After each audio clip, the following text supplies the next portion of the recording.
Hello and welcome to the Aid Station. I'm Chris Robb and I'm hugely excited about today's show. Some of you would have seen a few weeks ago when I interviewed marathon legend Rob de Castella, the founder of the Indigenous Marathon Foundation. Today we're hugely honored to meet Nat Heath, who is one of the graduates of that program. Nat, currently in Sydney, is originally grew up in Worimi country, and really excited to hear his story. Hi Nat, great to see you. Yeah, g'day, Chris. Thanks for having us. Just like before we start, to acknowledge that as you said, I'm in Sydney, so I'm in Bidjigal country here. Wonderful. So great that you could make the time. And I know today's a busy day for you, so really excited to have the opportunity to chat to you. And I'd love to start by getting you to tell us a little bit of your background, please, Nat. Yeah, so look, firstly, I'm a proud Aboriginal man. My people are the Menang people of the Noongar Nation and also Mudurjara people. So they're from Western Australia. So Noongar Nation, sort of the southwest part of WA, and Mudurjara is Western Desert. I was born in Sydney and grew up in Foster, which is Worimi country, and went to school there. And yeah, I was really fortunate. Had a great upbringing growing up in Foster, which is a beautiful country, and eventually moved down to Newcastle, where I studied at Wallatuka, which is a part of the Newcastle University. And I've always been working in Aboriginal education since 2005. So currently in Sydney, as you said, and I'm working as the manager for the Department of Education in early childhood. Fantastic. We were talking about that before. I mean, what an amazing impact you're able to make in those communities and the programs in terms of educating young Aboriginals. It sounds absolutely amazing from a satisfaction perspective. I'd love you to talk a little bit more about, current situation, what's happened with COVID, what are the kind of things that you've been doing over the last few months and at the moment, please, Nat.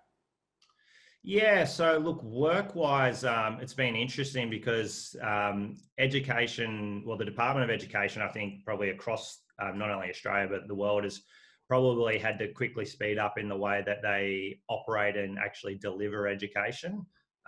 So for us, I work in the sort of 0 to 5 area, which is mainly with community preschools and long daycare services, which are all autonomous organisations within our state. So part of what we've had to do, because of the impact of COVID and services having to close for a period of time, we were looking around how we can support services, I guess, to still deliver an educational program, even though the kids aren't face-to-face. So putting up different practices, different approaches to the way that children can still be educated at home. So providing educational resources, so the services would provide educational resources to families, so then they could potentially deliver it. They might also put up Facebook, using their Facebook and social media channels to actually put up live videos. So a part of what we were doing, I guess, was supporting services in that actual delivery. And for us, we primarily, our role is to work and focus on supporting Aboriginal children. So looking at what are the best practice approaches to support Aboriginal children during that situation. So it's been interesting, particularly for a lot of Aboriginal preschools. They're based within the Aboriginal community. So a lot of services, due to the risk of COVID, did shut their doors earlier. So we were, I guess, a part of our role was to support those services to make sure, they went through the right processes in closing their doors, and then we're able to still deliver an educational program to those children and, continue their engagement with families. Fantastic. And I guess, in that process, there would have been a few challenges that you would have overcome. What were some of the challenges that you had to overcome there, apart from communities being kind of shut down? I think the big one was just doing things in a different way. And even for us as a department, like, we probably weren't set up to deal with this situation with, for early education, we were lucky. I think for the school space, they probably realised they've been, I guess, providing education in a format that's been the same since the 1900s, and had to work out, different approaches to delivering education and actually using things such as, iPhones, computers, and using those platforms, which I think it's really positive, because it's actually going to help us actually move into the future of the way things are delivered. For us as a team working in education, we're all working from home now. So the face-to-face contact, which particularly for me as an individual, I prefer. I'm more of a discuss and let's work through different ways we can deal with things. a lot of that then started going into email format, obviously Zoom meetings. So everything became online. So that's been, I guess, a new challenge, but also it's probably showed that it can actually be done effectively. For someone like myself who's a bit extroverted, it was a bit of a challenge in trying to deal with that. I think it's actually, but for people on the other spectrum who are introverted, it's actually been really good opportunity for them to showcase their talents that sometimes that might not get sort of seen if you're in a sort of face-to-face style get together. So look, that stuff's been good. As far as personal stuff, my old man was a little bit unwell during the COVID situation, which was non-COVID related. So I was back up at home. Foster, he was in Taree Hospital at the time. So in a way, the COVID situation happening was actually, when Dad was unwell, was fortunate in that all work was from home, so I could actually work up there. Whereas if it was during just a regular time, I probably would have had to take up to 6 weeks off, which would have been a bit of a challenge. So, so from work respects, it's been kind of cool and exciting to try a different approach to our work. And it's also given us, I guess, a platform. We've had new executive directors come in. So we're really pushing to obviously bring Aboriginal education up within New South Wales. There's a new Close the Gap refresh coming through with new targets, particularly around developmental outcomes for Aboriginal children and participation. So sort of providing a renewed energy to try to really drive and push change, and particularly work with our Aboriginal community and give them a voice, which is the big thing that I want to see, particularly for our government to start doing, have Aboriginal voices drive policy and design. And one of the things I really support, my partners are been heavily involved with the Uluru Statement from the Heart, which is around enshrining within the Constitution of Australia a voice for Aboriginal people to be the lead agencies of, around policies and programs that actually impact Aboriginal people. Fantastic.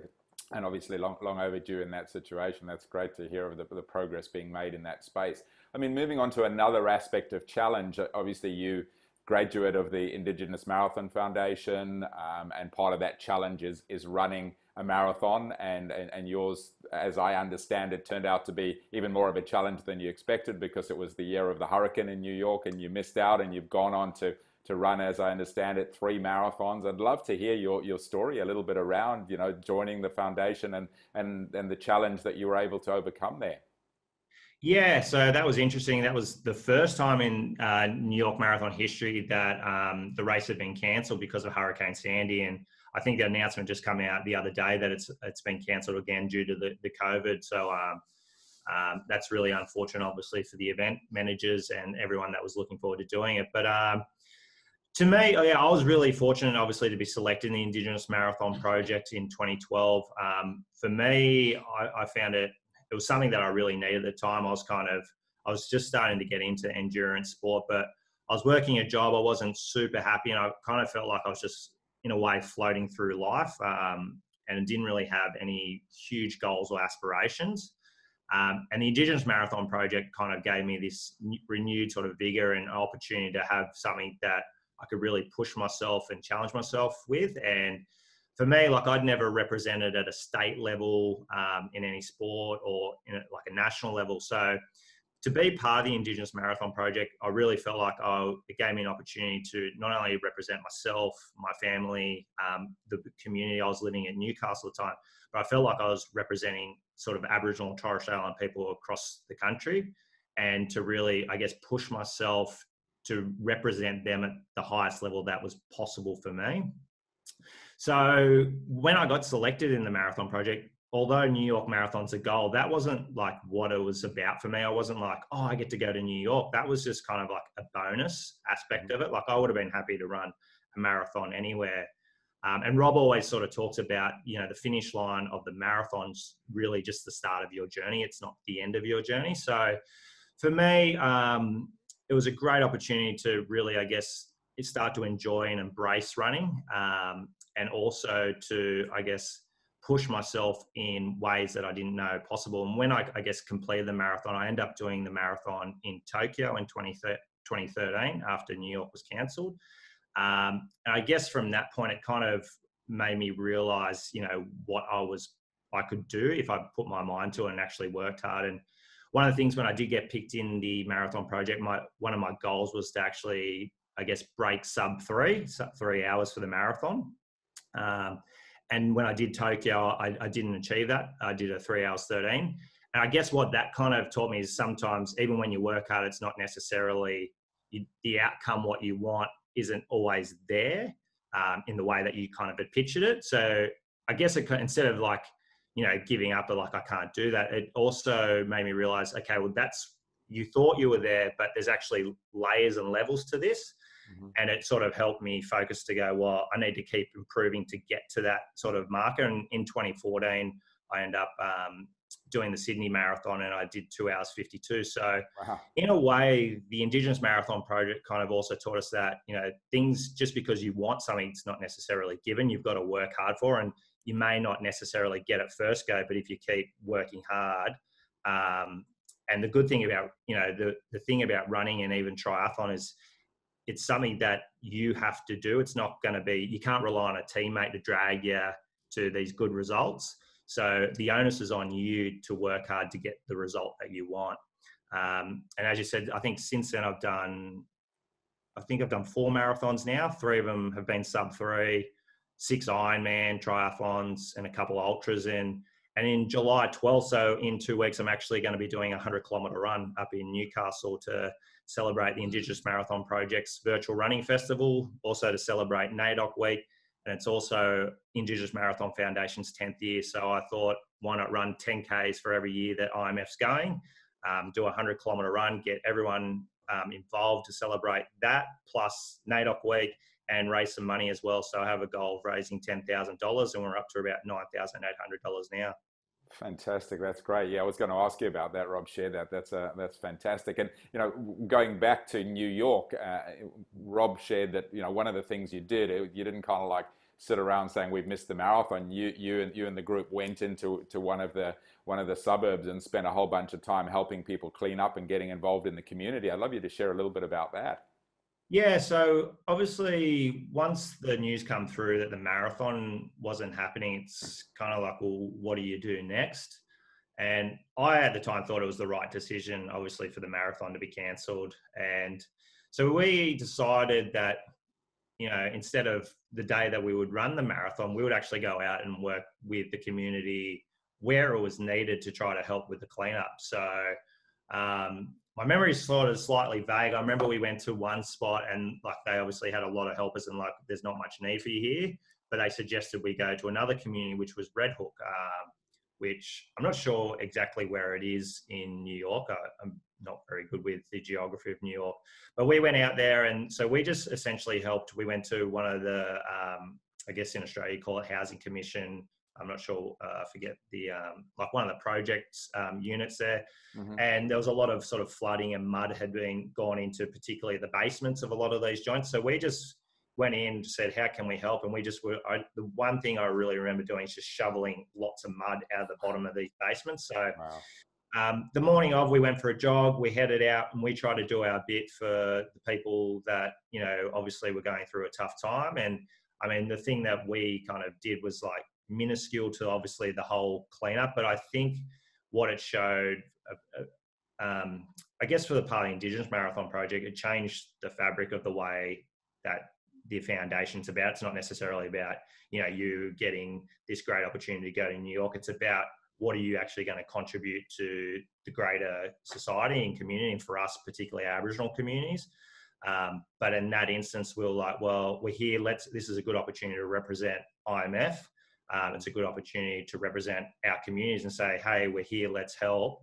Because I guess in the same sort of context, if we were running an event in our community and something similar happened, we would like to think people would, provide that sort of support. So we went out, we did what we could on the day, and, hopefully just for that sort of particular area, we made a little bit of impact to make things a little bit better. Oh, a great story and a great learning from it. And clearly, you're a leader in your community. You're doing some leading work in terms of the team that you lead. Any leadership tips? Anyone who's kind of inspired you as a leader over the years that you follow? I always like to get some leadership insights to share with the viewers. Yeah, I won't say I'm a leader. other people might not. I think a couple of things. So my dad, who raised me, watching him, I think one of the things that I picked up from him is actually taking the time to talk to people. I think is really important. So instead of just, a lot of people have busy lives and you bump into people and it's sort of like, hey, keep going. And growing up in the community, one of the things I always sort of took time to talk to people, particularly like parents. And I think I got that a lot off my dad, is just taking the time when people want to have a chat, even if you feel like you're in a rush, it won't kill you just to give up a couple of minutes of your day. So I think the one thing I kind of learned from that is, a lot of people don't necessarily remember what you do or what you've done. They kind of remember the way you make them feel. So, I mean, it's all good to be a big time CEO, but if you're not much of a nice person, that's what people remember. So I think giving up your time. One of the things I remember, I'm not much of a reader, but I remember I read Nelson Mandela's Lessons in Life. Mm-hmm. And the one things he talked about as far as a leader is, he talked about, is it not Sherpas, people that herd like stock, sheep and whatnot. And he said, the sheep don't follow the person walking in front. Sometimes they follow by you guiding them forward. Mm. And I think that's sometimes really important to remember, even working with humans, instead of you just being at the leader and people following what you do, to actually guide them to lead the way as well. So, within my role as a manager, I try to, as much as possible, get my team to kind of be the leaders and to take on, because then they have more onus within what we're doing as a team. Instead of me just being kind of at the front going, do as I say. I think there's times where you need a leader to step up and talk and say, this is what we need, this is what we want. But there's also times where you need to guide people to be the leaders, because that way it empowers everyone to take onus of those decisions and to push what the agenda might be. Yeah, that's wonderful. I did an interview last week or the week before with the race director of the Lagos Marathon, and his leadership tip was he referred to dogs, and I didn't know this, but he said, the parent dogs will lead from the back and they'll push the puppies out further, and the young dogs, and they guide and cajole them. So great analogy, wonderful. And then your story is pretty inspiring, and I'm sure you've inspired a lot of people in your community, and you would continue to do in work. But I always like to end with an inspiring story. Have you got something that you'd like to share, please? Probably, look, the thing that got me into running was I had an illness called Guillain-Barré syndrome, which was essentially my immune system attacked my nervous system and creates a paralysis through the body. And during that time, it took quite a while to diagnose. So this was in 2010. So I was playing rugby union at the time. I was playing first grade. I was at a fairly decent level. I was fairly fast. I wasn't the strongest, but I was pretty decent. And essentially what happened during a sort of a week period, I went from, playing first grade footy to no longer being able to walk. And during that period, so they go through all these different scenarios as far as trying to diagnose. So they look at, tumours, cancers, strokes, all those sort of things. And after about a week, they diagnosed us with Guillain-Barré syndrome. And the doctors, because it is a syndrome, they don't know how it's going to affect people. And the one thing that they said is that you may not have the same strength, you may not have the same endurance, and you may not have the same speed. So that kind of caused, for me, I'm a bit oppositional defiant. If you tell me not to do something, I will look at doing it. If you tell me to do something, then I'm just not interested in doing it. So because the doctors kind of later see like you may not be, or like there's a fair chance you won't have the same sort of life that you had prior, I kind of use that as a platform to kind of prove them wrong, but also prove to myself that they were wrong. So I set a couple of goals in hospital just internally. I didn't really say it out loud, but the first thing was to walk. The second thing was to play first grade rugby again. And the third was to do a triathlon, because I saw that as the ultimate sort of test of endurance. Mm-hmm. So about sort of 6-7 months later, I signed up for my first triathlon, which was in Newcastle. I came like 220th out of 260th. Like I was terrible at it. But to me, that kind of started a cascade of events to get into more endurance sports. So obviously the following year I got selected in the Indigenous marathon project. And then my next goal after doing a marathon was to do, the Ironman. And then once I did the Ironman, I was like, my goal is to make it to the Hawaiian Ironman.